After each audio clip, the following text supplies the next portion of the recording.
Hola, ¿qué tal? Muy buenas noches a todos.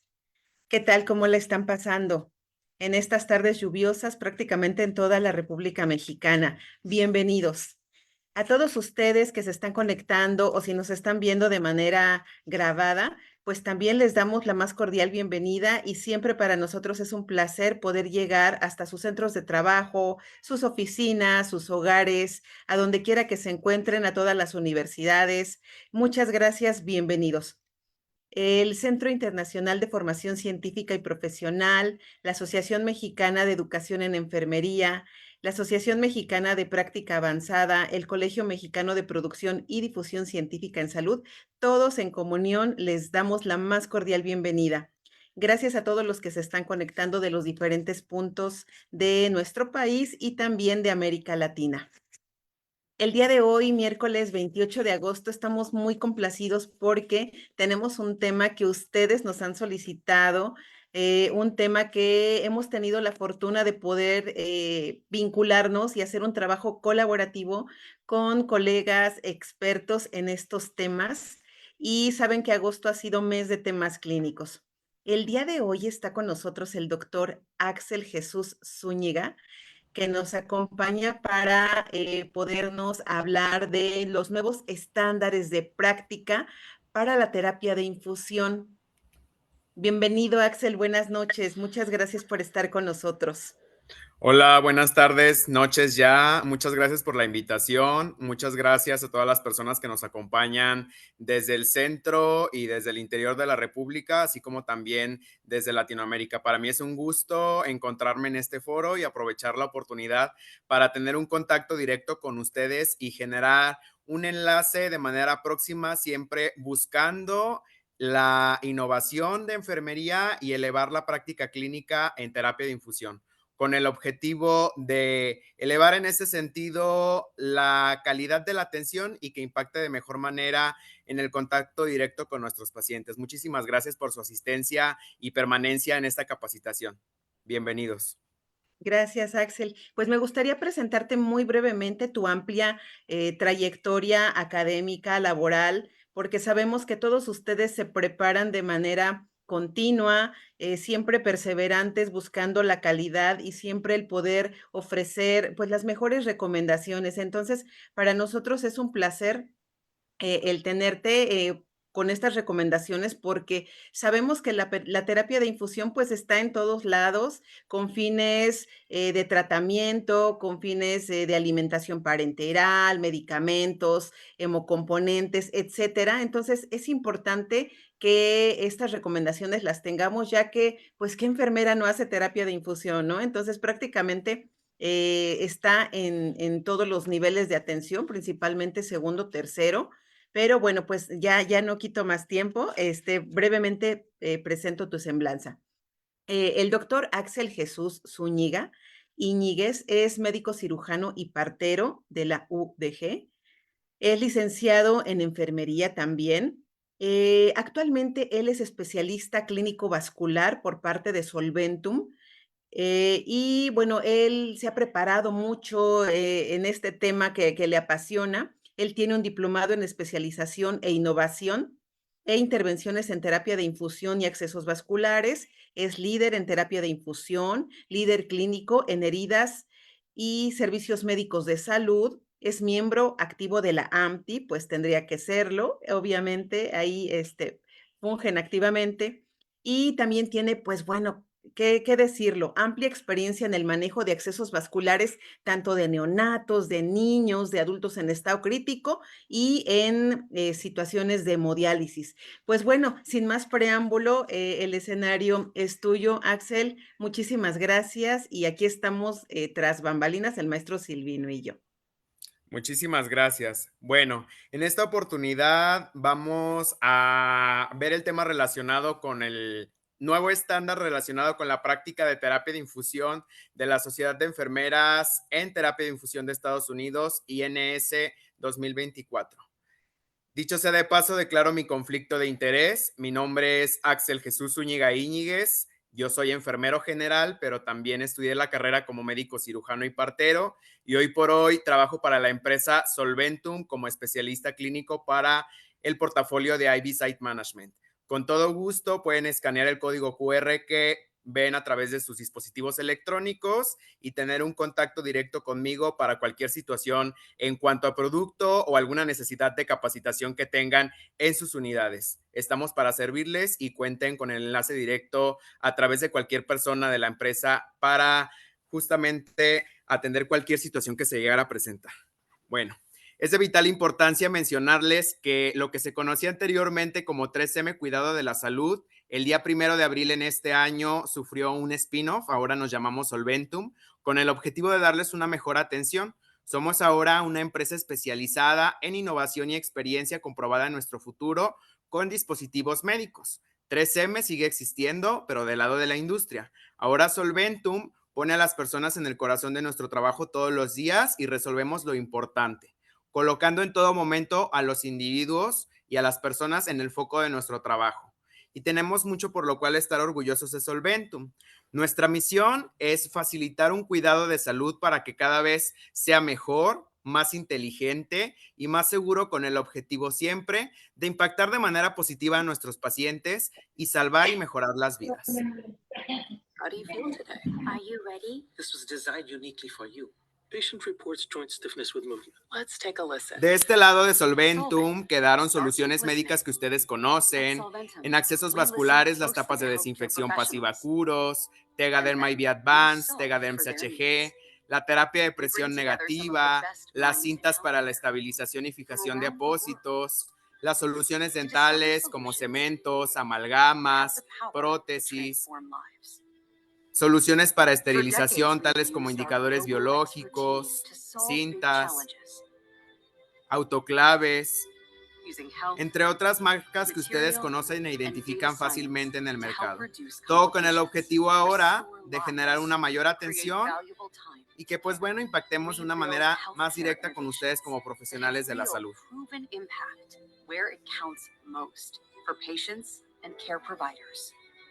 Solventum, enabling better, smarter, safer healthcare to improve lives.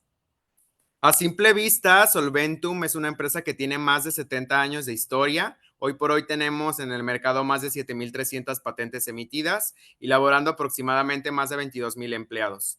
Siempre queremos generar para ustedes posiciones líderes y marcas confiables y reconocidas. Estamos divididos en 4 segmentos comerciales. Nosotros en IV Site o en accesos vasculares pertenecemos al rubro de cirugía médica, al igual que esterilización y terapia de presión negativa, pero también existe en el mercado las soluciones dentales, los sistemas de información en salud que esperemos que pronto llegue a México y los sistemas de purificación y filtración. El objetivo de esta sesión en primera instancia es describir el estándar para la práctica de la terapia de infusión publicado este año, en febrero pasado, por parte de la Sociedad de Enfermeras de Infusión de Estados Unidos, y que esta información se ponga en una balanza como recurso para orientar en la toma de decisiones, quizás para los líderes ETI, y mejorar la competencia entre el personal clínico, tanto de enfermería como de otras ramas de salud, de forma transdisciplinaria, para impactar de mejor manera la atención de nuestros pacientes. Vamos a evaluar en el transcurso de esta presentación nuevas recomendaciones y cambios introducidos en este estándar, pero que quizá no sean conceptos nuevos, sino más bien actualizaciones relacionadas con la práctica diaria, tales como la prevención y control de infecciones, las recomendaciones para la selección e inserción de los dispositivos de acceso vascular, el comprender la importancia de utilización de los métodos de desinfección de dispositivos y las conexiones libres de aguja, el describir los métodos de aseguramiento de los dispositivos de acceso vascular y el describir en qué casos se recomienda la utilización de los apósitos antimicrobianos de acuerdo a la actualización de evidencia que se dispone hoy en día. Todo siempre sintetizando los hallazgos de investigación con data sólida que respaldan las nuevas recomendaciones de prácticas incluidas en estos estándares INS 2024. Y pues déjenme decirles que INS en realidad no es un documento nuevo. Se ha venido trabajando desde el año de 1980 y justo se ha visto la importancia de actualizar en este contexto la práctica de terapia de infusión para el personal de enfermería. de tal suerte que a manera de acuerdo se generó un consenso en donde la actualización se iba a llevar a cabo en este punto cada 10 años. Y posterior a ello, en 1990, se emitió la versión extendida de los estándares de práctica para la terapia de infusión, en donde se publicó un complemento en el Journal of Infusion Nursing con 98 páginas. De pasar a 3 páginas publicadas en el año de 1980, pasamos a 98 páginas en 1990. Posteriormente se generó un ciclo de revisión de al menos cada 5 años, con el compromiso de manera constante poner en una balanza la información y dar una mejor recomendación en este sentido.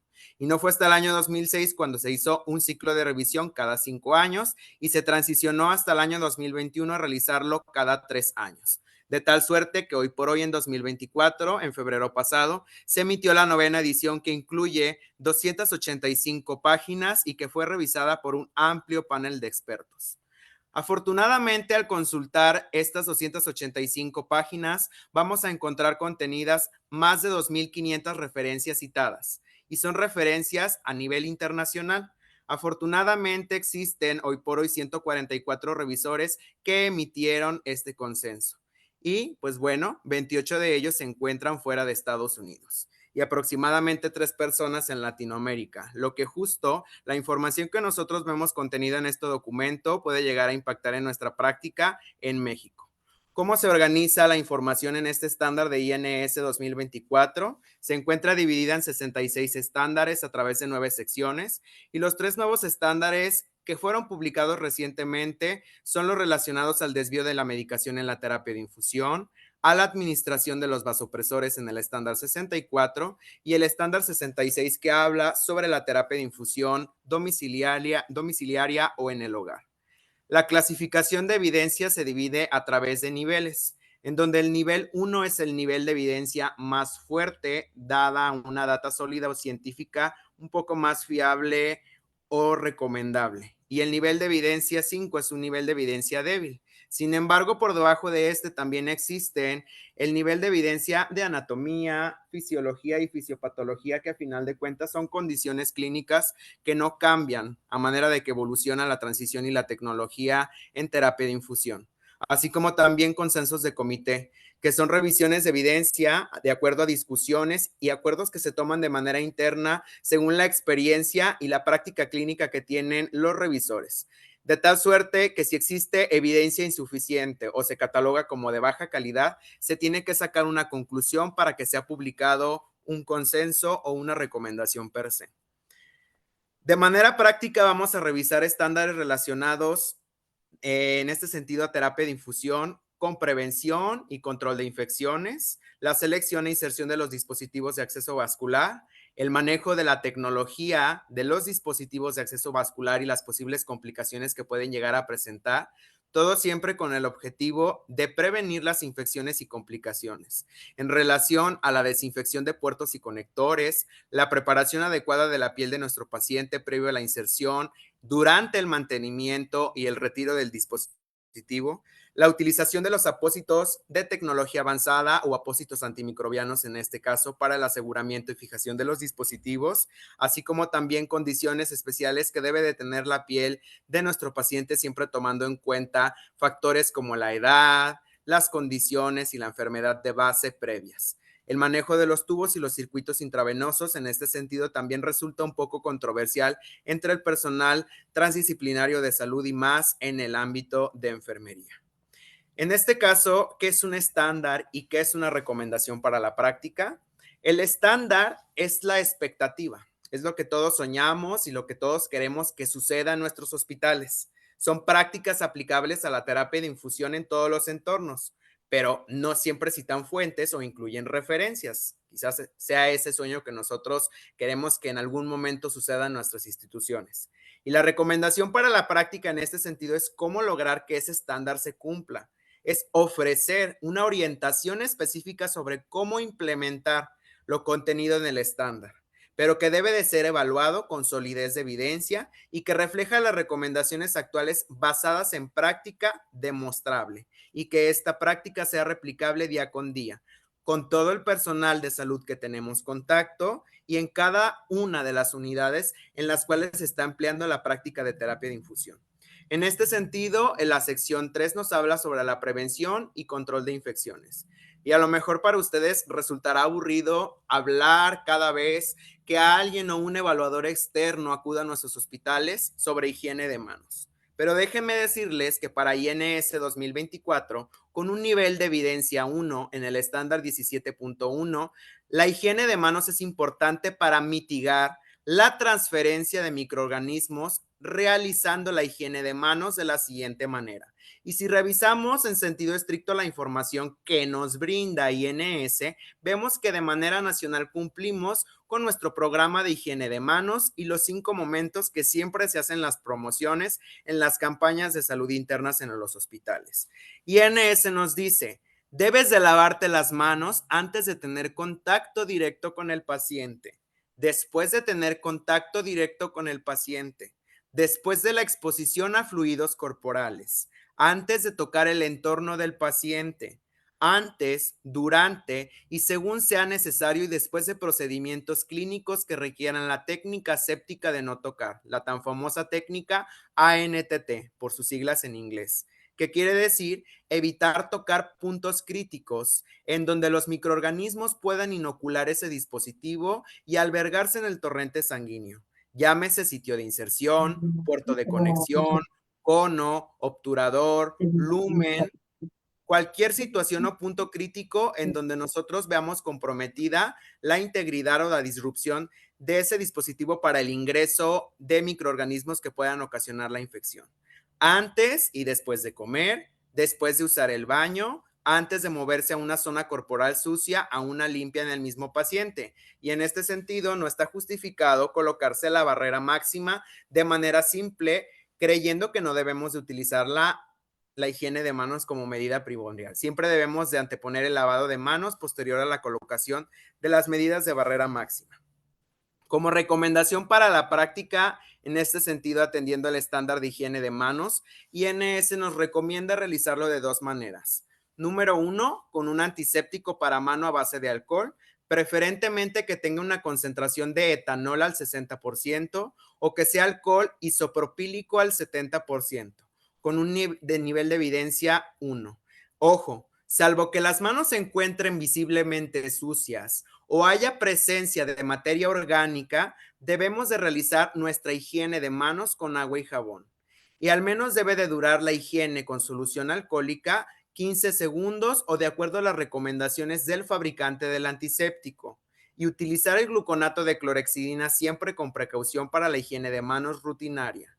Para realizar la higiene de manos con agua y jabón, se debe de utilizar un jabón antimicrobiano o no antimicrobiano durante al menos 15 segundos y siempre preferentemente cuando haya datos o sospecha de contaminación o suciedad visible.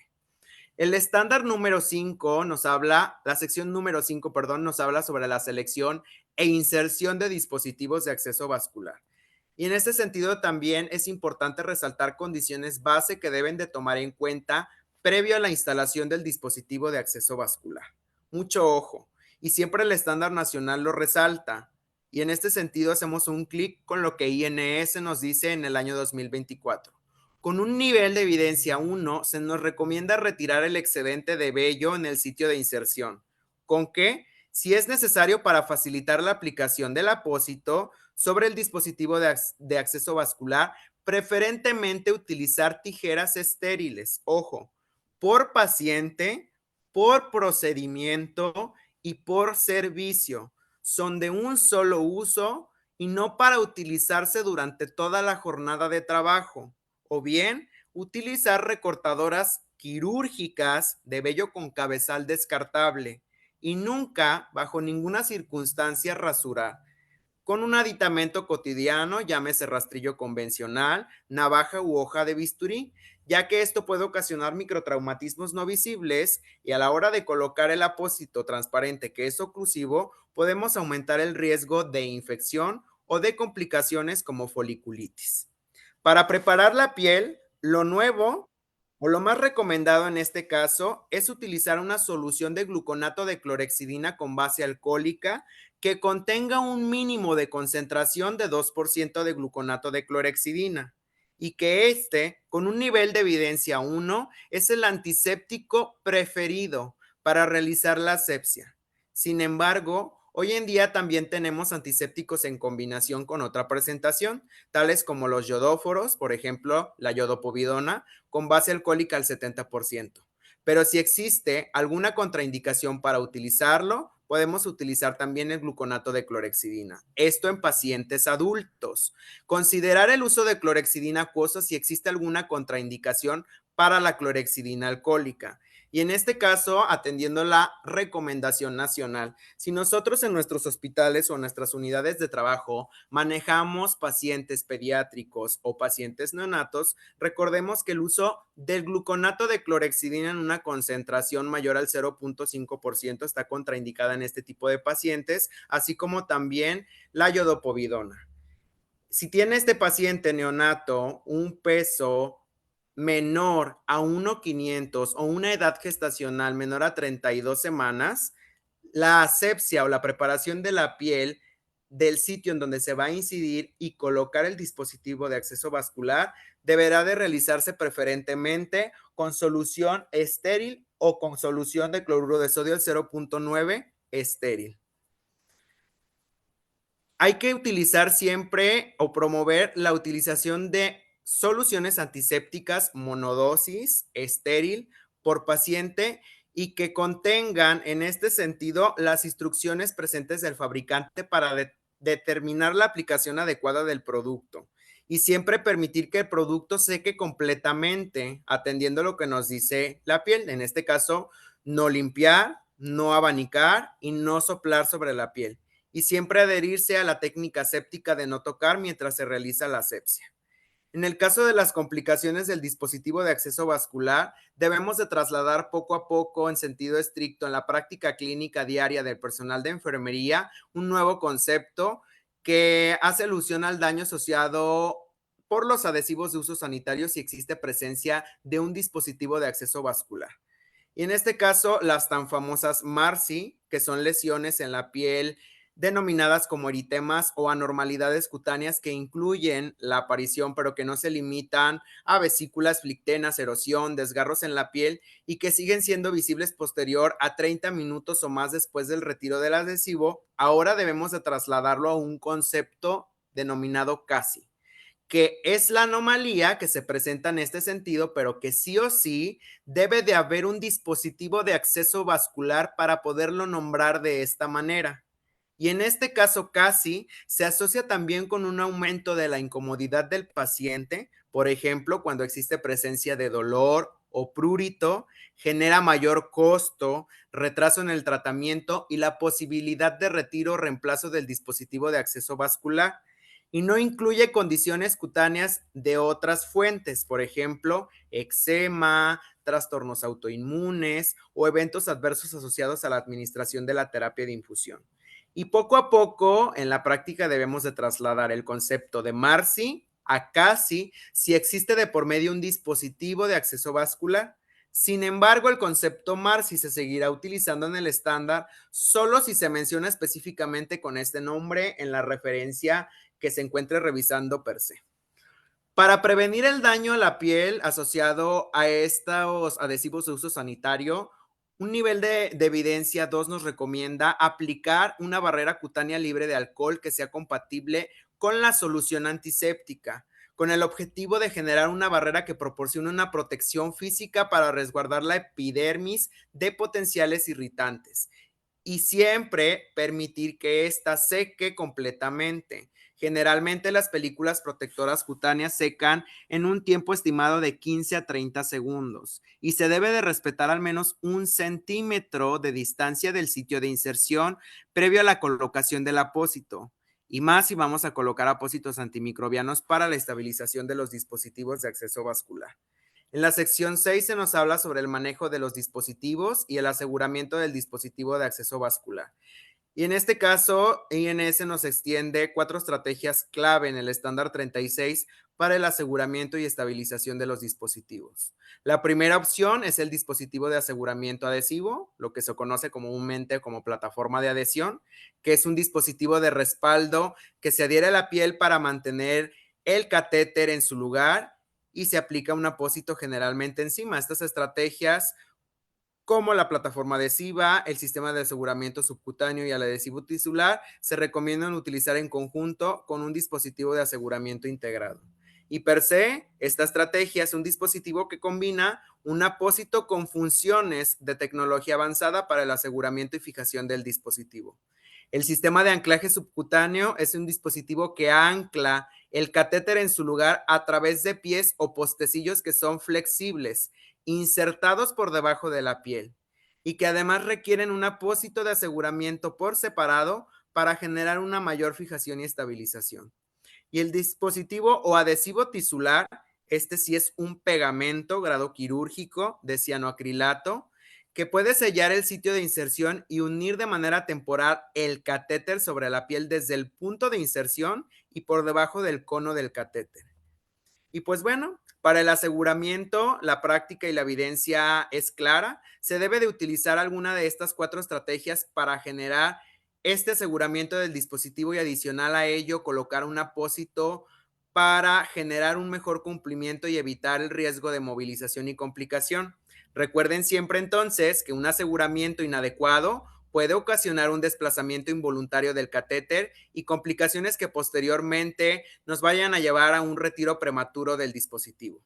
Siempre se debe de elegir el método más apropiado según el tipo de dispositivo y de acuerdo a las necesidades que tiene nuestro paciente. Por ello es importante valorarlos de manera holística e individualizada y resaltar situaciones tales como la edad, la turgencia y la integridad de la piel, la duración de la terapia, el valorar o determinar si existe un daño previo y cualquier tipo de secreción en el sitio de inserción. Siempre el objetivo es evitar el uso de suturas, dado que no son una alternativa hoy en día que se encuentre totalmente probada y efectiva frente a estos métodos anteriormente mencionados. Y recordando que el traumatismo que ejerce el instalar o asegurar el dispositivo con una sutura se asocia al crecimiento de biopelículas y al aumento de que ese paciente pueda contraer una infección asociada al torrente sanguíneo por el catéter. El uso del adhesivo tisular como complemento del método principal de apósito y aseguramiento se debe de recomendar, ya que sella inmediatamente el sitio de inserción y prolonga el intervalo de la inserción del dispositivo de acceso vascular y el cambio tras el primer apósito. Hoy por hoy vamos a revisar más adelante que el cambio o el indicativo de cambio se extiende hasta por arriba de las 96 horas. Y mucho ojo, y quizás esto sea controversial para el personal de enfermería. En realidad no existe evidencia que no recomiende el uso de las vendas, ya sea con propiedades elásticas o inelásticas, de manera secundaria. Pero ojo, la recomendación es no enrollar vendas con o sin propiedades elásticas como método principal. Jamás menciona como método secundario para asegurar un dispositivo de acceso vascular.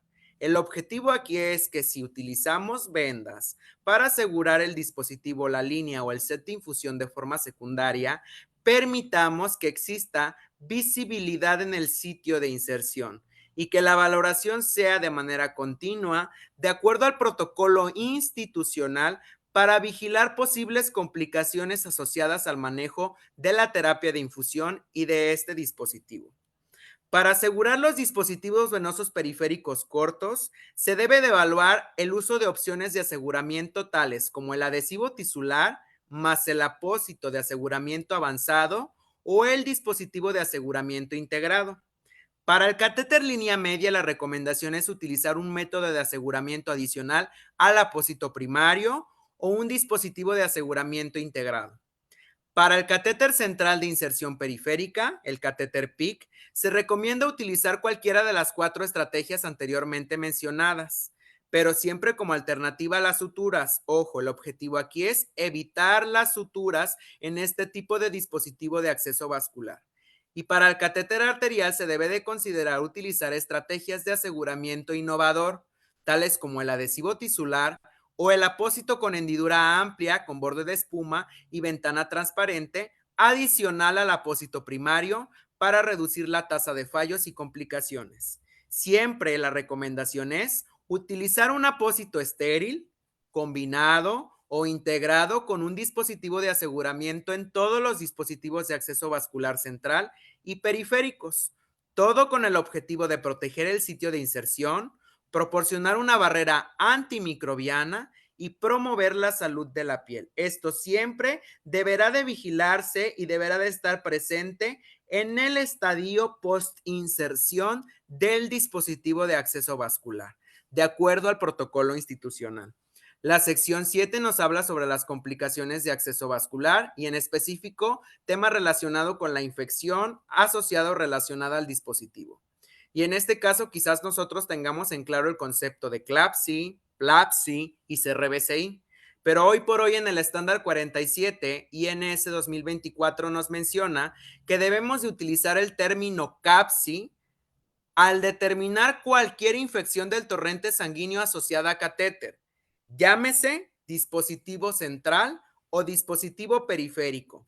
Recordando que la puerta de entrada de estos microorganismos que pueden ocasionar la infección son extraluminal en un 60% de los casos, asociada a una bacteria, hongo o virus que ingresó en la superficie de inserción del catéter o en el tiempo de permanencia dado a un mal manejo del sitio de inserción. Quizás el no dejar secar los antisépticos de manera correcta o el no utilizar algún método de barrera máxima durante la instalación, mantenimiento o retiro. Y la puerta de entrada intraluminal, que representa el 30% de riesgo de infección asociada al catéter. Sucede cuando tenemos una mala manipulación o un manejo inadecuado de las líneas, las conexiones o los puertos de inyección de los dispositivos de acceso vascular durante la administración o la manipulación rutinaria de estos conectores o conos de catéter. O bien también cuando nosotros administramos soluciones contaminadas. Y solamente el 10% se supone a otras fuentes de ingreso de microorganismos endógenos dentro del torrente sanguíneo. Quizás porque ese paciente llegó en primera instancia por una neuroinfección o por una infección de foco pulmonar y el microorganismo que ocasionó la infección en este sentido migró hacia el torrente sanguíneo y se alojó en la punta del dispositivo de acceso vascular. En este caso, para prevenir la infección relacionada a los dispositivos de acceso vascular, se recomienda la optimización de utilización del lumen de los dispositivos para evitar un mayor riesgo de infección. Recuerden siempre entonces que entre más lúmenes tenga el dispositivo, mayor riesgo de infección del torrente sanguíneo tiene nuestro paciente. El objetivo aquí es minimizar la cantidad de lúmenes necesarios, implementar un equipo especializado en infusión y acceso vascular. Y ojo, si hay líderes ETI conectados en la sesión, es compromiso interno de su servicio capacitar al personal operativo que realiza las conexiones y las prácticas de terapia de infusión continua en los servicios de hemodiálisis, de terapia intensiva, de urgencias, de hospitalización, de pediatría, con el compromiso de que si yo voy a exigir como líder, tengo que educar antes de poder exigir. El retirar los catéteres que se insertan en condiciones de emergencia debe de ser primordial y tan rápido como sea clínicamente posible. Ejemplo de ello, los catéteres que se instalan por vía femoral. Y considerar siempre utilizar un apósito antimicrobiano o un catéter antimicrobiano para reducir el riesgo de infección del torrente sanguíneo. Y quizás la información relacionada al uso de los apósitos antimicrobianos sea un poco controversial, porque quizás les hemos venido repitiendo como empresa o quizás en capacitaciones previas que el uso de los apósitos antimicrobianos se encuentra recomendado usar en pacientes con una edad mayor a 18 años.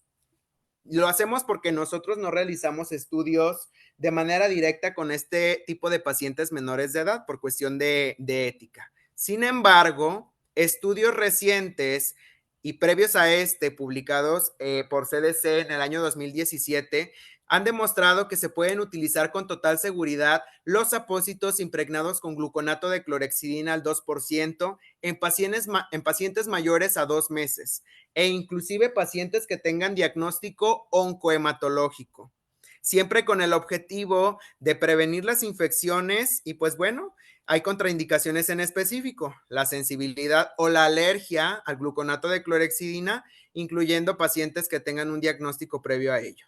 En pacientes oncológicos, cuando abordan los catéteres totalmente implantados o los puertos, la evidencia con un nivel 5 nos menciona que se puede utilizar con total seguridad en pacientes hospitalizados o ambulatorios cuando las infusiones superen el tiempo de entre 4 a 6 horas.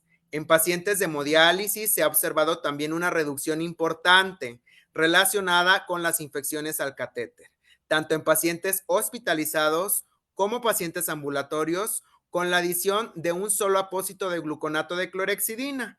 Esto, al igual, impacta de manera positiva en la reducción de costos, ya que lo único que se tiene que hacer cuando el paciente acude a la sesión de hemodiálisis es desprender los lúmenes, liberarlos de una técnica o una fijación secundaria para proceder a realizar la sesión de hemodiálisis, siempre teniendo en cuenta el cambio protocolizado de acuerdo a su institución, cada 7 días o quizás cada 10 días. También se ha demostrado con un nivel de evidencia 1 el considerar utilizar apósitos impregnados con gluconato de clorhexidina en pacientes que cuenten el dispositivo de acceso epidural. Y se ha demostrado con esta evidencia que tiene una reducción significativa en la colonización de la piel epidural y la colonización de la punta del catéter cuando se utiliza y se retira. La sección 6 nos habla sobre el manejo del dispositivo, tanto en inserción, postinserción, el uso de los conectores libres de aguja, dispositivos complementarios y el manejo de los equipos de administración. Y con un nivel de evidencia 3, INS nos dice que el cambio periódico de los apósitos transparentes semipermeables debe de ser al menos cada 7 días. Ojo, excepto en pacientes neonatales o inmediatamente después si la integridad del apósito se ve comprometida. En este tipo de pacientes en especial, pacientes pediátricos y neonatos, se debe de realizar el cambio por razón necesaria y por indicación médica, es decir, solamente si la integridad del apósito o existe un riesgo inminente de contaminación para proceder a realizar el cambio sistemático. Y quizás esto suceda en otros mundos y en otros universos. Si nosotros cambiamos los apósitos con gasa simple, apósitos simples, con gasa y cinta, de manera periódica se debe de realizar el cambio al menos cada 48 horas o si la integridad del apósito se encuentra comprometida. Es recomendado utilizar los conectores o prolongadores con terminación libre de aguja y nos obliga a conocer el mecanismo interno de desplazamiento de fluidos de las conexiones, siempre teniendo en cuenta que hoy por hoy en el mercado existe tecnología de desplazamiento por presión negativa, positiva, neutra y antirreflujo. Y debemos de seguir en este sentido las instrucciones del fabricante para realizar el lavado, siempre con una técnica de flushing. Pausa, presión, cada vez que nosotros vamos a realizar el enjuague tras la medicación. Y valorar en qué momento se va a realizar la desconexión y el clampeado al momento de realizar estos cambios en los circuitos o en las jeringas. Ubicar por nombre las categorías de los conectores libres de aguja que derivan de la aplicación clínica de su funcionalidad, es decir, identificar de manera visual en dónde se está administrando sedación, en dónde se está administrando vasopresor, en dónde se está administrando solución de base y medicación. Sin embargo, no existen criterios establecidos por agencias regulatorias de dispositivos que determinen qué dispositivo se asigna a cada categoría. Esto quedará a libre elección del clínico y al protocolo institucional. Lo que sí es válido es desinfectar la superficie y los lados del conector libre de aguja, ya sea con una técnica de desinfección activa o una técnica de desinfección pasiva. La técnica de desinfección activa sufre una modificación en el nivel de evidencia Y lo nuevo es que con un nivel de evidencia 4, se debe de dejar un tiempo de secado adecuado en el conector libre de aguja después de la desinfección y que esto es esencial siempre para tomarse en cuenta como índice de reducción de la carga antimicrobiana o bacteriana y la posibilidad de entrada de estos microorganismos al torrente sanguíneo. Lo indicado es que al utilizar alcohol isopropílico al 70%, dejemos secar de manera natural al menos 5 segundos la superficie. Si se utiliza gluconato de clorhexidina con base alcohólica, se requiere de al menos 20 segundos de secado sobre la superficie. Y si se está utilizando iodopovidona, se requiere al menos un tiempo de secado mínimo de 6 minutos. Y pues bueno, existe una efectividad variada. Y esto depende del tiempo de fricción, que debe de variar entre 5 y 15 segundos y de acuerdo al tipo de antiséptico que se está utilizando. Ojo, con un nivel de evidencia 5, se nos recomienda que al menos 2 veces se realice la desinfección con un hisopo nuevo cada vez. En este sentido, la recomendación es clara.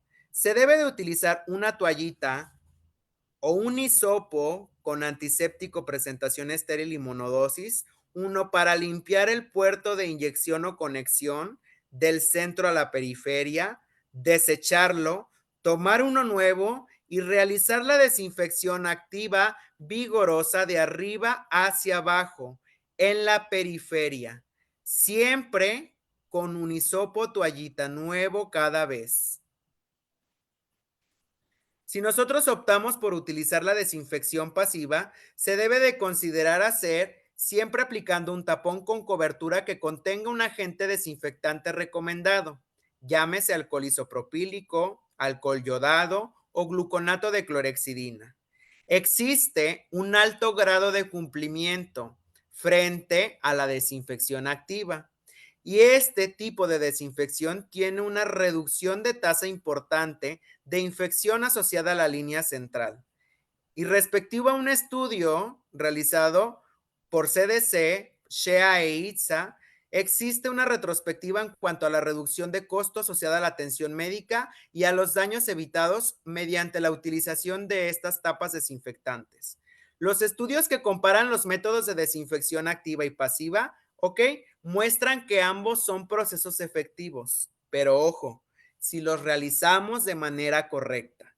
Lo nuevo aquí es que investigaciones recientes han demostrado que la desinfección pasiva con tapones impregnados con alcohol isopropílico al 70% se asocian a la reducción de flebitis e infección, con un nivel de evidencia 2.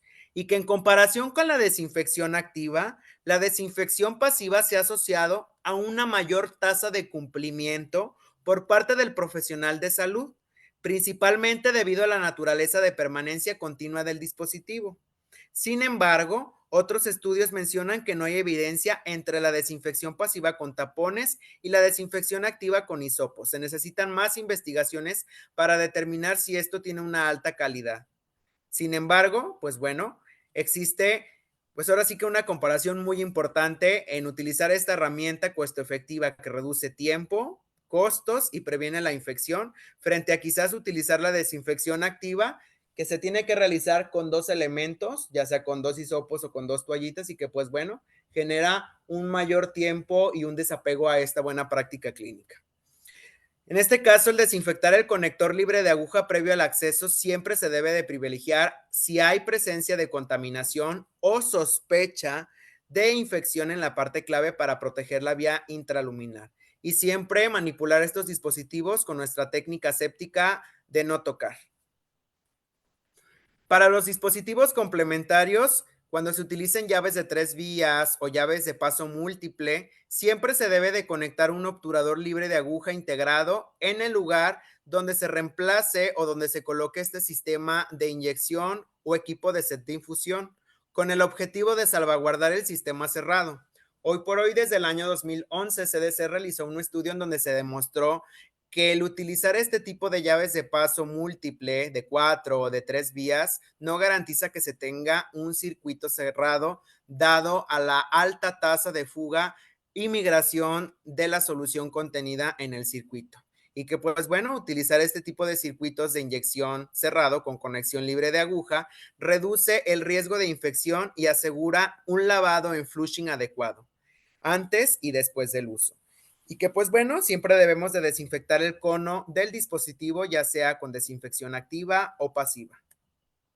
Para realizar el cambio metódico de los equipos de administración, y quizás esto también es controversial entre el personal de enfermería, se recomienda con un nivel de evidencia 3 que el cambio de las infusiones continuas primarias y secundarias de las soluciones, ojo, que no se toman en cuenta en este caso los lípidos y la nutrición parenteral y hemocomponentes, debe de ser al menos cada 7 días o cuando sea clínicamente indicado. En este sentido, nos referimos a soluciones de base y a medicamentos de administración rutinaria. Para los equipos de infusión intermitente primaria, llámese infusiones como sedación, inotrópicos e insulinas, inclusive, se debe de reemplazar el equipo de infusión de administración primaria o secundaria al menos cada 24 horas. Y cuando nos encontremos en un paciente que se le esté administrando nutrición parenteral o una solución que tenga una mezcla total de nutrientes o formulaciones con aminoácidos, hiperosmolar o dextrosa en una concentración mayor al 10%, o ejemplo también soluciones lipídicas como el propofol, el cambio metódico deberá de realizarse al menos cada 24 horas y reemplazar los equipos de administración utilizados para emulsiones al menos cada vez que se prepara una nueva infusión. Otros estándares nos marcan la utilización de las cintas quirúrgicas. Y en este caso, la utilización de cintas quirúrgicas sí se puede recomendar para el aseguramiento o sujeción del tubo o la sujeción secundaria del equipo o set de infusión. Pero siempre se debe de evaluar el riesgo de desprendimiento de la piel y evaluar en este sentido de manera individualizada a nuestros pacientes, considerando que el uso de cinta quirúrgica puede generar una casi en este sentido. Y pues bueno, si se utiliza la cinta quirúrgica para el aseguramiento adicional, se debe de seleccionar una tecnología de manera más gentil o que genere confort al momento del retiro. Esto de manera previa y valorando las condiciones de la piel del paciente. Considerar en este caso, si lo vamos a aplicar, el utilizar un rollo de cinta estéril único por cada paciente, que deberá de ser exclusivo para su uso individual. Y pues bueno, con la clorhexidina queremos realizar todas las tareas asépticas e inclusive nos queremos bañar con ella. Y el considerar utilizar el baño diario con gluconato de clorhexidina en un paciente con dispositivo de acceso vascular central in situ, pues sí está recomendado, pero ojo, lo nuevo es utilizar con precaución, especialmente si tenemos en nuestros servicios pacientes lactantes prematuros y de bajo peso al nacer, para reducir el riesgo de aparición de lesiones cutáneas. Y siempre consultar las instrucciones del fabricante con respecto a la aplicación diaria de este paño impregnado con gluconato de clorhexidina. Sobre todo, sobre las membranas de los apósitos semipermeables transparentes y a lo largo de los primeros 15 centímetros de los equipos de administración de terapia de infusión. Y el considerar el impacto adicional que tiene el baño sobre la descolonización nasal combinada con la utilización de este tipo de productos.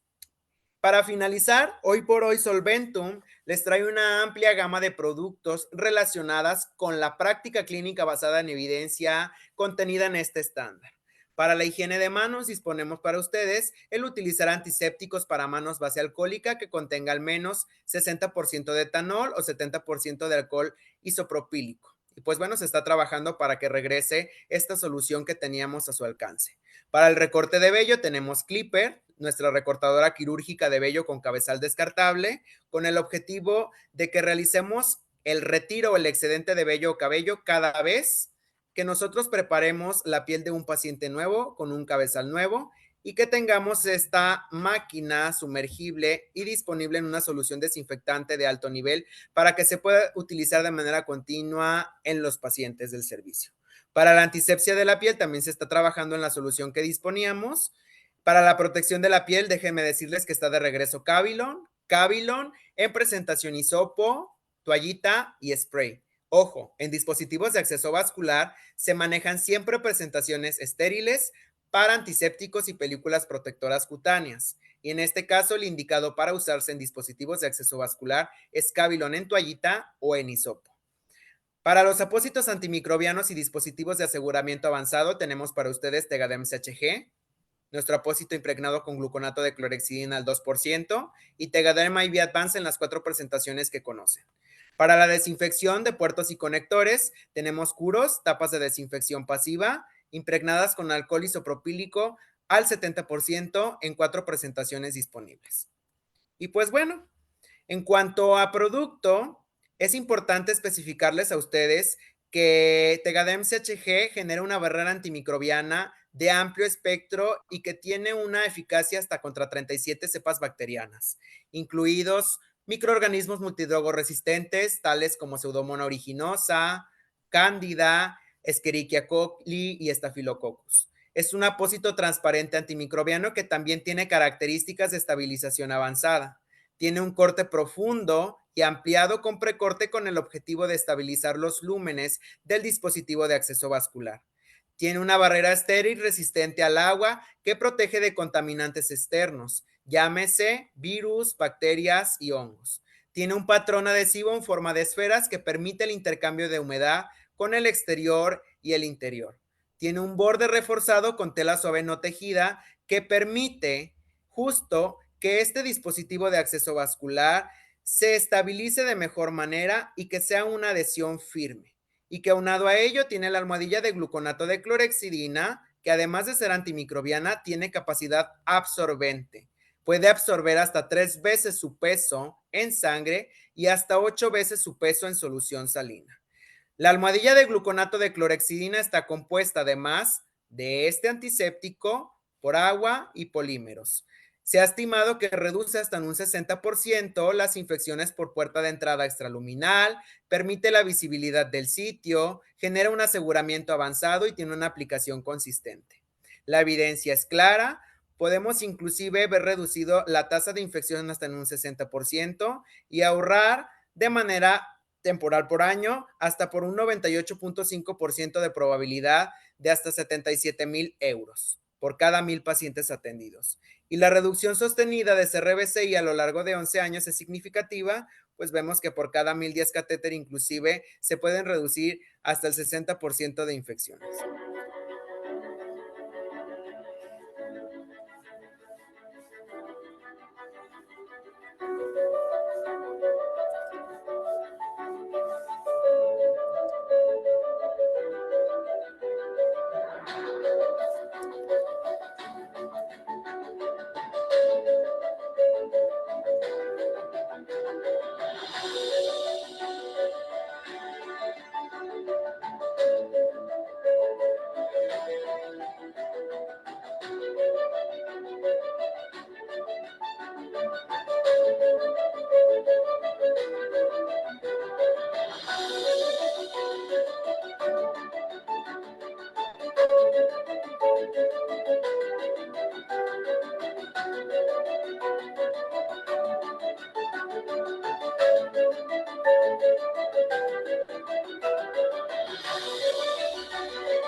Es de vital importancia combinar las estrategias que disponemos hoy en día en la tecnología y en el mercado, tanto para la protección extraluminal como para la protección intraluminal.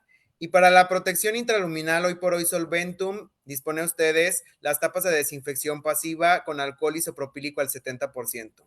Curos, tapas para conectores libres de aguja, curos stopper, que son tapones desinfectantes para conectores Luer hembra, y curos tips o puntas para conectores Luer macho.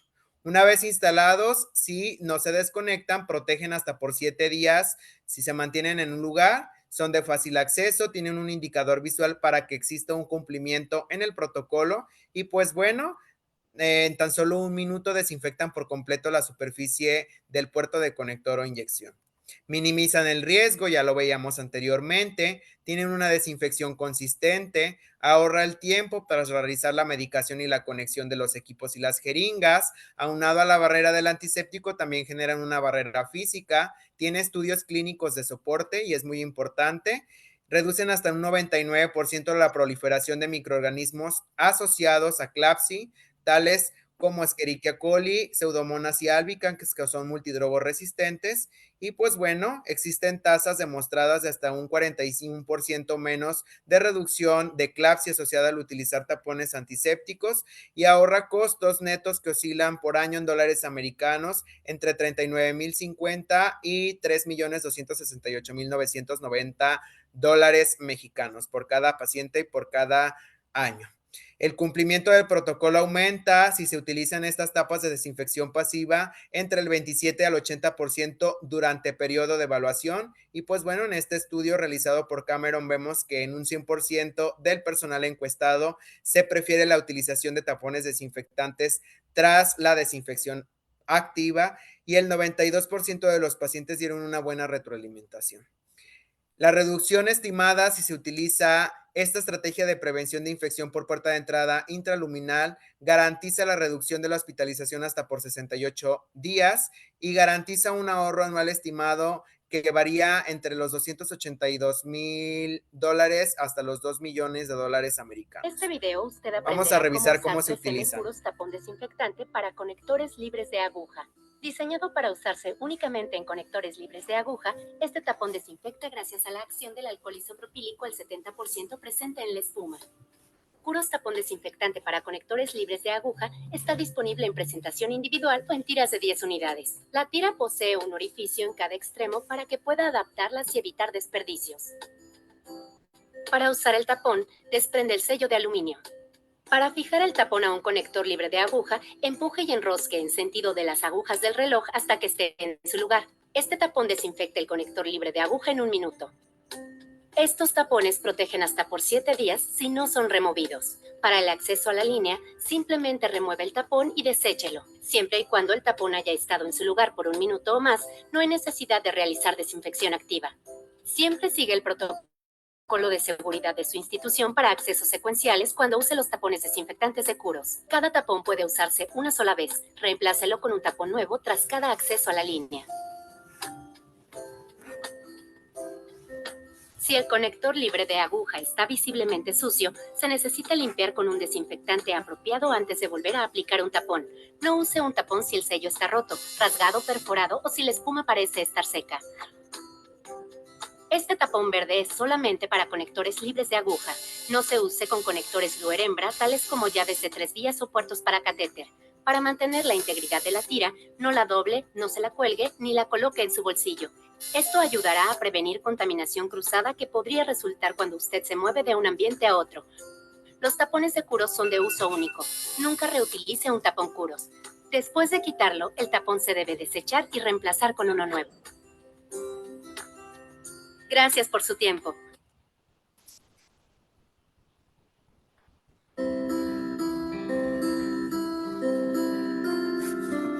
En este video usted aprenderá cómo usar 3M Curos tapón desinfectante para conectores Luer hembra. Estos tapones están diseñados para fijarse a una amplia gama de llaves de 3 vías y en el cono del catéter. Los tapones utilizan alcohol isopropílico al 70% para desinfectar las superficies críticas de los conectores Luer hembra antes del acceso a la línea. Este diseño único mantendrá un sistema cerrado y desinfectará con alcohol. Es importante verificar que la válvula de la llave de 3 vías o el clamp del catéter estén completamente cerrados antes de usar el tapón desinfectante. Curos tapón desinfectante para conectores Luer hembra está disponible en presentación individual o en tiras de 5 unidades. Las tiras permiten que los tapones estén visibles en el entorno del paciente, facilitando el acceso y proporcionando un recordatorio visual para el cumplimiento. Para usar el tapón, desprenda el sello de aluminio. Para fijar el tapón a la llave de 3 vías, empuje y gire en el sentido de las agujas del reloj hasta que esté firme en su lugar. Para fijar el tapón al cono del catéter, empuje y gire en el sentido de las agujas del reloj hasta que esté firme en su lugar. El tapón contiene alcohol isopropílico al 70% y desinfecta el conector Luer hembra en 1 minuto. Estos tapones protegen hasta por 7 días si no son removidos. Cuando necesite acceso a la línea, simplemente remueva el tapón y deséchelo.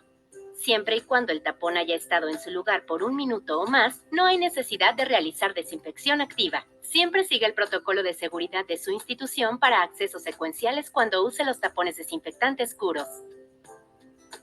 Cada tapón puede usarse una sola vez. Reemplácelo con un tapón nuevo tras cada acceso a la línea. Si la llave de 3 vías o el cono del catéter están visiblemente sucios, se deberán limpiar con un desinfectante apropiado antes de volver a aplicar un tapón. No use un tapón si el sello está roto, rasgado o perforado. Este tapón es de uso exclusivo para conectores Luer hembra. Se fijará a un rango amplio de llaves de 3 vías y en el cono del catéter. No usar en conectores libres de aguja. Para mantener la integridad de la tira, no la doble, no se la cuelgue ni la coloque en su bolsillo. Esto ayudará a prevenir contaminación cruzada que podría resultar cuando usted se mueve de un ambiente a otro. Los tapones Curos son de uso único. Nunca reutilice un tapón. Después de retirarlo, el tapón se debe desechar y reemplazar con uno nuevo. Y pues bueno, a manera de conclusión, estas estrategias pueden llegar a impactar de manera positiva la prevención de infección del torrente sanguíneo asociada a catéter, que es una de las principales infecciones asociadas a la atención en salud a nivel mundial. Y pues bueno, México no es la excepción. Si integramos estas estrategias efectivas que tienen evidencia sólida, como ya lo vimos, podemos reducir las infecciones de manera considerable. Yo los invito a que si disponemos de esta tecnología en nuestros hospitales, la empleemos con total seguridad en cualquiera de los dispositivos de acceso vascular, dado que la presencia de los dispositivos de acceso vascular representan un potencial riesgo de infección, tanto dispositivos de inserción central, subclavios, femorales, yugulares y los dispositivos de inserción periférica, llámese líneas medias, catéter venoso periférico corto y catéter central de inserción periférica. Les dejo este link, este código QR que los llevará directo al enlace de la plataforma educativa de Solventum, en donde podrán encontrar mayor información relacionada con nuestros productos, webinars y videos educativos. Los invitamos a que conozcan esta plataforma y pues bueno, si finalizan los cursos de autocapacitación, van a tener acceso a una constancia valor curricular. Les dejo mi número de contacto y mi correo electrónico para establecer un enlace de manera directa. Con mucho gusto los podemos atender de manera individualizada en cada uno de sus hospitales. Muchísimas gracias por su atención y por su permanencia. No sé si tengan alguna duda, alguna situación en específico, con mucho gusto. Estamos Muchas aquí gracias, Axel. Creo que ha sido bastante información, fueron varias las actualizaciones que escuchamos y bueno, que siempre controversia va a haber de acuerdo a las recomendaciones de cada institución. Generalmente a veces nos basamos en la tradición y no necesariamente en la evidencia científica. Entonces aquí lo importante es que se tenga el sustento científico para justo pues ir haciendo gradualmente los cambios. Sí tenemos algunas preguntas, pero quisiera antes saludar a todas nuestras entusiastas líderes que nos acompañan de los diferentes puntos y quisiera solo hacer mención de las instituciones que nos ven y que han escuchado justo estas recomendaciones. Están líderes de cardiología, cancerología, INER, ciencias médicas y nutrición, y también gente muy, muy importante que está ahorita conectada desde el Estado de México, de Puebla, de Cadereyta, Querétaro, del Pediátrico de Tacubaya, del Hospital Regional Ignacio Zaragoza. Muy entusiastas nuestras compañeras del ISSSTE. También, sin duda alguna, saludos especiales a López Mateos con la jefa Brigitte, que también todo su equipo está aquí conectado, al igual que del Instituto Nacional de Cancerología. Están aquí varios líderes que están aquí muy al tanto de las recomendaciones. Están también del CECITE de Oaxaca, de Tlaxcala, de Toluca, de Chiapas. Saludos a nuestras colegas de Chiapas, del IMSS, del Hospital Materno de Guanajuato. Y bueno, la verdad es que gracias por compartir el código QR, porque si tienen algunas dudas y nos han pedido aquí a través de los chats, nuevamente los videos sobre el Tegader y sobre alguno de la información que nos has compartido. Entonces creo que a través de esa liga podrán contactarte para verlo nuevamente. Entonces, Axel, me voy a dirigir rápidamente a las preguntas, Claro que sí, con mucho gusto. en lo que nos llegan más saludos y felicitaciones. Preguntan aquí el precio aproximado de las tapones para llave de 3 vías. El precio aproximado no lo manejo yo de manera directa, eso es con el representante de ventas asignado a la zona. Me puede enviar un mensaje de manera directa, les dejo también aquí mi número personal en el chat, y se los puedo compartir de nuevo. Miren, se los comparto de nuevo para yo mandarle el enlace directo. Miren, este es mi correo electrónico, con todo gusto le pueden tomar una foto y compartir para quien quiera mayor información, para yo pasarles el contacto directo del representante de ventas asignado a su zona. Muchas gracias. Nos están preguntando qué se coloca cuando se presenta alergia al látex. Ninguno de nuestros apósitos transparentes contiene látex, todos son hipoalergénicos y no, en realidad per se no sé si se refiere al apósito transparente o al apósito antimicrobiano, ninguna de estas tecnologías contiene látex. Lo puede utilizar con toda seguridad si su paciente tiene antecedente de alergia. Sí, que ya son cada vez más frecuentes los pacientes que tienen alergia.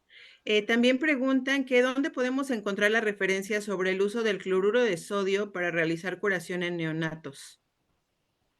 Cloruro de sodio. Ok, de manera nacional está el manual para las recomendaciones de práctica de terapia de infusión en el paciente con terapia de infusión en los Estados Unidos mexicanos. Es el manual 2018. Se los podemos compartir también a través de, si me lo solicitan por correo electrónico o en mi número particular. Y pues bueno, ahí les hago el indicativo de en qué página y en qué sección de esta página se encuentra esta recomendación. Pero eso es a nivel nacional, es una recomendación del manual 2018 aquí en México. Muchas gracias, Axel. Estás recibiendo saludos también de Zamora, Veracruz, Gutiérrez Zamora, y sobre el Hospital Central Militar. Nos preguntan aquí por Facebook, cuando hay lesiones en la piel por el apósito transparente, ¿qué se debe hacer si ya no es posible colocar nuevamente el apósito transparente? Cuando tiene una lesión previa o un antecedente o predisposición de que este paciente genere una lesión cutánea asociada a los adhesivos sanitarios, en primera instancia se debe de recomendar el utilizar una película protectora cutánea y vigilar de manera constante la zona anatómica que se encuentra dañada. No colocar en este caso ninguna clase de antiséptico, realizar la limpieza con solución salina o agua destilada estéril, vigilar de manera estrecha y colocar un apósito con una gasa simple protegiendo la mayor parte de la zona que se vea afectada y colocar una plataforma adhesiva con un adhesivo gentil, puede ser un adhesivo de silicón o un apósito simple film, un apósito básico, y pues bueno, monitorizar de manera continua el estado de la piel lesionada. No está indicado en este caso colocar los apósitos antimicrobianos, hay que preservar primero esta piel, recuperarla y de manera posterior, una vez recuperado, ahora sí colocar los antisépticos y el apósito antimicrobiano sin ningún problema. Muchas gracias. Nos pregunta aquí también Monse Torres, dice, siempre que se realiza la curación, el ABP, ¿todos los equipos de infusión deben coincidir junto con la llave? ¿A qué se refiere? ¿Todos los equipos deben de coincidir? Ok, cuando se realizan conexiones con múltiples llaves de paso, la indicación es que cuando se realicen las conexiones se coloque un obturador o un obturador libre de aguja para que de manera directa pues se realicen las conexiones de los equipos y las jeringas. Si se refiere a realizar conexión tras conexión con llaves de paso, la recomendación no va encaminada a ello, sino más bien sería realizar con una conexión simple de llave de paso, colocarle un obturador de manera secundaria e insertar el dispositivo para la administración de medicamentos, llámese un equipo primario o secundario o la jeringa. Pero si se refiere a que se siga una línea en específico con una secuencia de llave de 3 vías, no está recomendado, ni siquiera se ve contenido en el estándar. La indicación siempre es utilizar conexiones libres de aguja, ya sean obturadores simples o prolongadores con terminación libre de aguja. Gracias, Axel. A ver, Monse, si fue resuelta la pregunta. Mientras leo otro, si no utilizo tapones con clorexidina, ¿es válido colocar gasa y cubrir con un dedo de guante? Cuando es sabido que ya no se utiliza gasa, nosotros lo hacemos cuando el paciente pediátrico en específico, va al albergue o al domicilio con catéter central.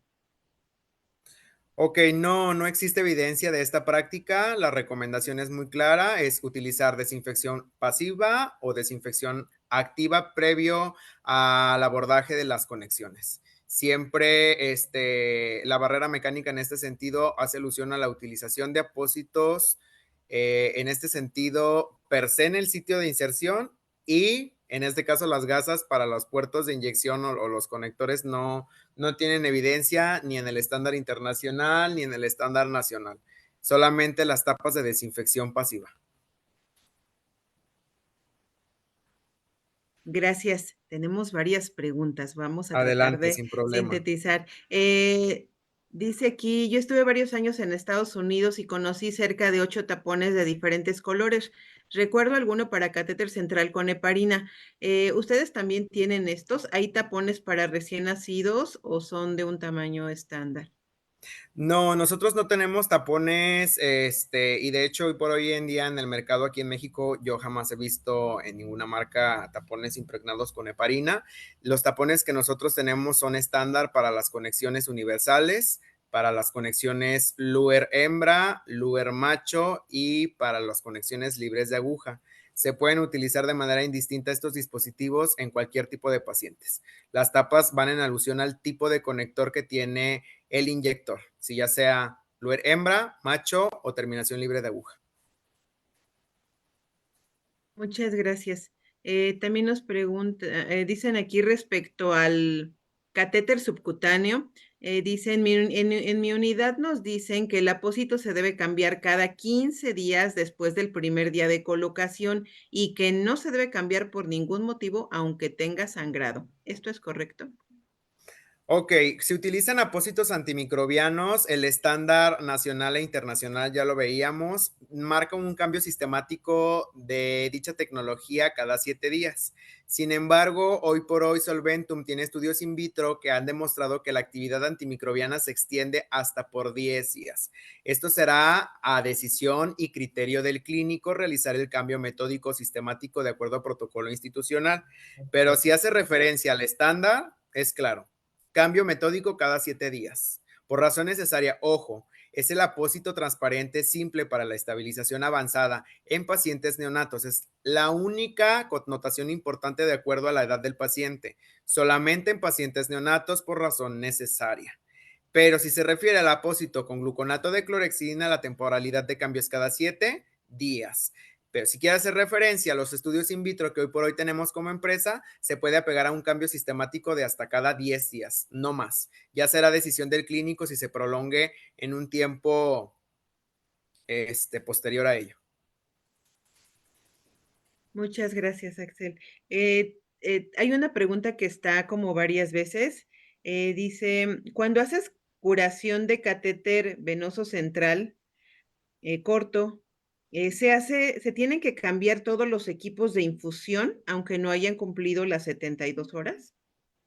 La recomendación del estándar internacional por parte de INS es realizar el cambio sistemático de los equipos de infusión primaria o secundaria, es decir, las soluciones de base y los medicamentos primarios de administración continua, al menos cada 7 días. Eso es lo que marca el estándar internacional. Cuando se administran infusiones secundarias, llámense infusiones como vasopresores, sedaciones, aminas, el cambio de estos equipos en conjunto, o sea, todas las conexiones, debe de ser al menos cada 24 horas. Si se administran soluciones como nutrición parenteral, soluciones lipídicas y de forma intermitente, quizás en este sentido también el propofol, se debe de realizar el cambio sistemático cada 24 horas.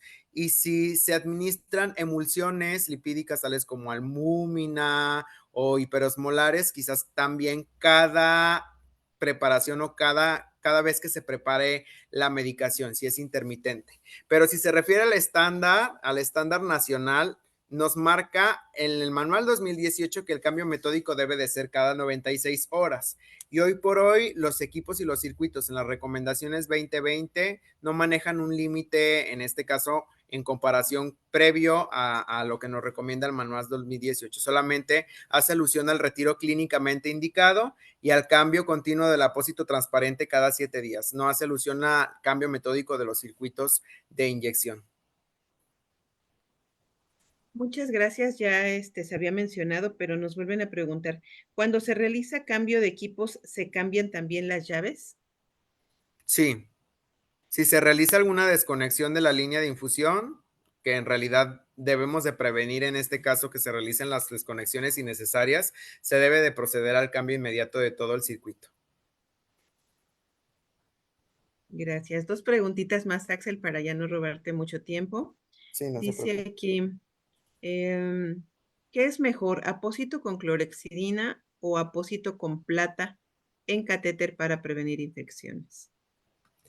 Miren, la evidencia es clara. En INS 2024 no se menciona en ninguno de los estándares la utilización de apósitos impregnados con ningún tipo de antimicrobiano más que con gluconato de clorexidina al 2%. Y de hecho en el estándar nacional también menciona la utilización de apósitos antimicrobianos con estos agentes en específico. Quizás sea un poco controversial para el personal clínico que aplique este tipo de apósitos, pero la evidencia científica que hoy por hoy se tiene, tanto a nivel nacional como internacional, hace alusión al uso de apósitos antimicrobianos impregnados con gluconato de clorexidina al 2%.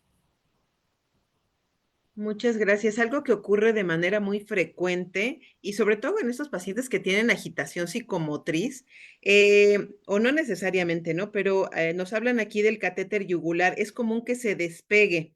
El apósito transparente en ocasiones hasta 2 veces por turno. ¿Se le realiza curación o qué se recomienda para que esto no suceda?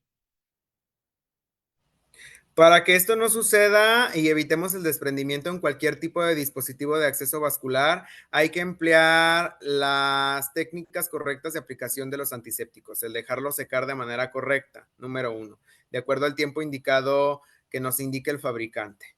Posterior a ello, a este tiempo de secado, aplicar una película protectora, dejar secar de entre 15 y 30 segundos y aplicar el apósito transparente de la manera indicada sin estirar, recordando que en este caso cuando estiramos cualquier tipo de plataforma adhesiva vamos a comprometer la estructura del apósito y la capacidad de adhesión quizás se pueda ver comprometida y que aunado a ello al momento de realizar el desprendimiento del apósito, pues bueno, genera una lesión en este caso. Lo ideal aquí es que si se desprende el apósito y compromete, ojo, y compromete de manera directa el catéter, hay que proceder al cambio, esa es la indicación. Si se desprende y compromete el catéter o existe riesgo potencial de contaminación, hay que proceder de inmediato al cambio. Muchas gracias. La última pregunta para nuestra colega Olga dice: saludos desde el Hospital General Regional número 1. La técnica de asepsia en cuanto a los tiempos de alcohol está establecida en 2 o 3 tiempos. Mi duda es por la norma oficial 022 que menciona el uso de un antiséptico u otro o un tercero, pero si es en combinación o no. En mi unidad utilizamos 3 tiempos en alcohol y uno con clorexidina. Muchas gracias. Ok, en el estándar nacional está indicado utilizar 3 antisépticos en presentación simple. Gluconato de clorexidina en una concentración del 0.5 al 2%, yodopovidona en concentración del 0.5 al 10% y alcohol isopropílico al 70%. Esto es en presentación simple. Si tenemos presentación en combinación, podemos utilizar gluconato de clorexidina al 2% base alcohólica al 70% o yodopovidona al 10% base alcohólica al 10%. Cuando se utilizan antisépticos en presentación combinada, la forma de aplicación cambia. Se tiene que hacer una técnica de ida y vuelta. 15 segundos en un sentido de arriba hacia abajo, volteamos el sentido del aplicador y 15 segundos de izquierda a derecha. Un tiempo total de asepsia de 30 segundos con un tiempo de secado estimado de 3 a 5 minutos. En este caso no seguimos los principios básicos o las normas de asepsia y antisepsia ni los tiempos. Como lo indica la normativa nacional, los tiempos son 3, como usted lo menciona, pero utilizando antisépticos en presentación simple, no realizando un tiempo con yodopovidona y otro con alcohol y otro con clorexidina, no. Utilizar un antiséptico en presentación simple de esta manera, uno solo en 3 tiempos. Paso 1, alcohol. Paso 2, alcohol. Paso 3, alcohol. Hay antisépticos en presentación combinada, pero son en presentaciones unitarias, no que yo tenga que abrir un antiséptico cada vez que emplee o que realice la antisepsia, no. Es un tiempo, 2 tiempos, 3 tiempos, cada vez con el mismo antiséptico.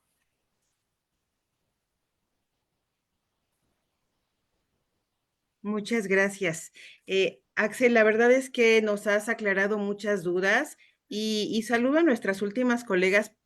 Ahí digo últimas porque acabo de ver sus saludos, porque si hubiéramos tenido un congreso, a lo mejor no hubiéramos tenido la valiosa presencia de todas ellas que nos escriben desde el ICEMIM Toluca, Hospital Civil Viejo, Hospital Fernando Quirós, Hospital General de México, saludos colegas, Hospital Enrique Cabrera, Hospital Inguarán. La verdad es que nos están viendo desde diferentes puntos y gracias compañeras por estar con nosotros esta noche, que en vez de estar haciendo otra cosa, la verdad es que están invirtiendo, se están actualizando y eso es algo que siempre los beneficiarios de la atención lo van a agradecer, ¿no? El tener las mejores prácticas clínicas con las mejores recomendaciones, las más actualizadas, pues siempre es algo que todos agradecemos.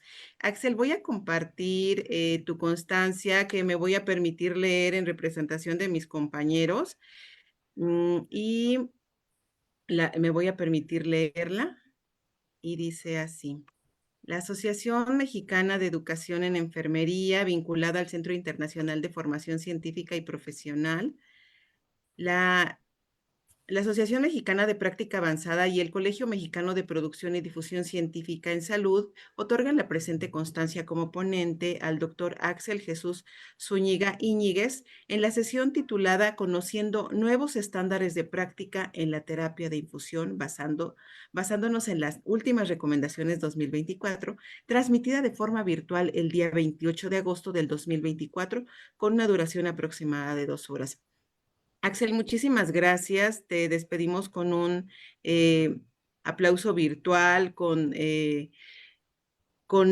todo nuestro agradecimiento y de verdad que para nosotros ha sido muy, muy valioso y esperamos que sea la primera de muchos encuentros y colaboraciones que estamos teniendo en este momento, pues con todos ustedes que nos brindan pues lo más actual. Por ahí alguna compañera preguntaba si si podías compartir el manual del 2018. No sé si alguien tomó la foto o si nos puedes volver a compartir tus datos, porque pues sin duda te van a estar contactando para todas estas recomendaciones. Claro que sí. Y pues mientras la comparte, yo aprovecho para comentarles, ahí ya aparece su correo y su número, para recordarles que nos vemos todas las semanas, no hay semana del año que no nos veamos, ya sea en martes o en miércoles, y con mucho gusto a las 19 horas estamos aquí compartiendo diferentes temas, diferentes recomendaciones, temas gerenciales, docentes, de investigación, de publicación, temas clínicos como el día de hoy, y siempre con ponentes de alto nivel como el caso de hoy. Axel, muchísimas gracias, gracias a Ana Tiznado, gracias a todo tu equipo. De verdad, hemos estado muy complacidos con estas colaboraciones y bueno, pues finalmente el beneficio impacta nuestros pacientes. Por ahí vi que creo que nos piden que se retransmita. Claro, nos pueden encontrar en YouTube como Centro Internacional de Formación Científica y Profesional. Suscríbanse, ahí tenemos todo el repositorio de sesiones. Desde la primera hasta la de hoy tenemos, la verdad es que es un placer, muchos seguidores. Suscríbanse para que les llegue semana con semana las notificaciones de lo que se está subiendo. Tenemos orgullosamente más de 1000 seguidores y todos los que se unan, bienvenidos. Todo esto es en beneficio del paciente. Muchísimas gracias, Axel. ¿Algo más que nos quieras decir para cerrar y para finalizar? Bueno, chicos, muchísimas gracias por acompañarnos, por su permanencia y yo los invito a que nos actualicemos de manera continua y a que compartamos la información que cada ponente que hoy la asociación les traiga, repliquemos todo lo que nos digan. Recuerden siempre que si no compartimos la información, las tecnologías, todo lo que se encuentra de innovación y vanguardia, pues nos vamos a morir con todo este conocimiento. El conocimiento hay que compartirlo, hay que educar de manera continua al personal operativo si queremos generar un mayor impacto en nuestros pacientes. Educar a todo el personal que tiene contacto con el paciente que tiene terapia de infusión es primordial. Llámese residente, interno e inclusive médico de base, ya que todos participamos y colaboramos en la atención de pacientes vulnerables. Y si no lo hacemos de esta manera, no vamos a prevenir las infecciones y no vamos a reducir las altas tasas y complicaciones de terapia de infusión. Recuerden siempre que somos lo que hacemos repetidamente y que la excelencia entonces no es un acto, sino un hábito. Muchísimas gracias y buenas noches. Que descansen. Muchísimas gracias, Axel. Nos quedamos con tus recomendaciones.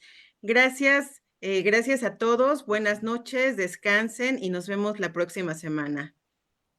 Hasta Buenas noches luego. a todos. Hasta luego. Gracias, maestro Silvino. Gracias, maestra Úrsula. Buenas noches a todos.